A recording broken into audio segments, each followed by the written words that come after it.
Anthony Martin, you seen some of the announcements that have come out today from the Chancellor, Rishi Sunak.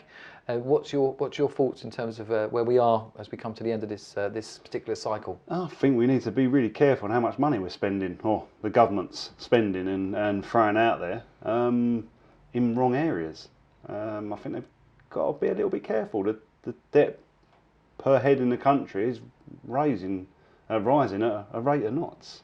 Do you know what the actual specific rough figure is at the moment? You know, it's around 78,000 per head, per individual in this country. Individual in this country through government spending. That's their debt level. And how do you see them being able to deal with that debt, after the fact? So how do we start to wind that debt? Who's responsible for taking care of that debt? I think that's going to fall ultimately on businesses like myself. It's going to be the small and medium businesses that are picking the tab up for this.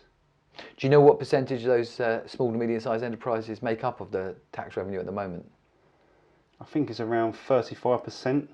Yeah. And then the big corporates like the Amazons of this world and pay less than 1%. So it's who's paying back all this money that's being spent? Do you see any ways in which, there's been some announcements in terms of extra spending for the NHS, which is, I think that's fantastic. At the end of the day, support our NHS and put money into that. That's a good spend. Putting 275 million into the courts, as I announced yesterday, is to deal with a backlog of cases. Maybe if we didn't have such ridiculous cases going through the courts and taking up time, I think that could have been used better elsewhere. We don't care who's arguing with who on Instagram, So no, I think we need to. There's definitely some areas we can save money on. Government has done, not just over this period, but certainly for the last decade, had a massive influence in our minute-by-minute thinking.